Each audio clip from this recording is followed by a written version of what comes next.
Assalamualaikum warahmatullahi wabarakatuh. So, our group from Group 6 and before we present about the capital structure of Sharia compliant firms in Bursa Malaysia. The four firms that we choose is firstly the IOI Group Properties Sedia Berhad, ONG Corporation Berhad, Glomet Berhad, and lastly Angkor Berhad. These four firms is a main market in sector properties.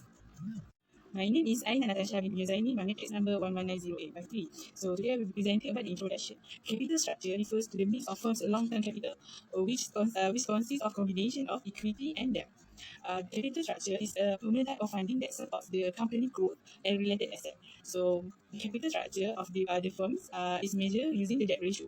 With the debt ratio, more liability means less equity, therefore indicate a more leveraged position. Debt ratio formula is total debt divided by total asset times 100. Hello, my name is ZAWANI NASRI and I will continue to the next part, which is debt ratio for each company. So this flow chart will present the debt ratio for IOI Properties Group Berhad, which the left one, while in the right one is represent the debt ratio for YNG Corporation Berhad.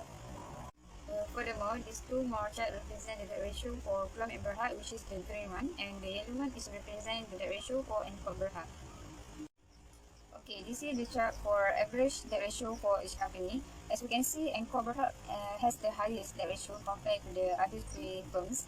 The recorded debt ratio of Angkor Berhad is 0.77 or 77%, which means that for each ringgit Malaysia worth of assets, the company has an average of 0.77 worth of debt, and this debt ratio is not really favorable even though it is less than 1.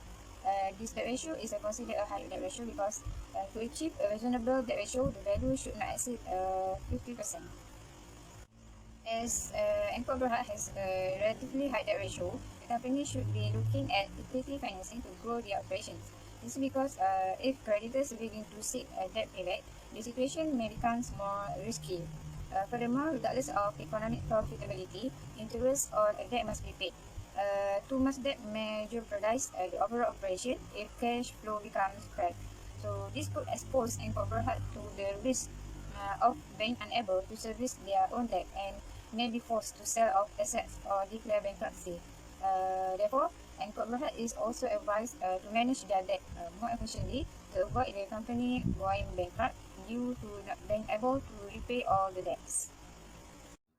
Hi, Assalamualaikum. My name is SYAKIRAH binti Anas, number matrix 1190812. Next, I will present about the Sharia compliance screening methodology. So, according to Security Commission, there are two screening methods that will be used to do the filtering process for the company to be listed as Sharia compliant companies.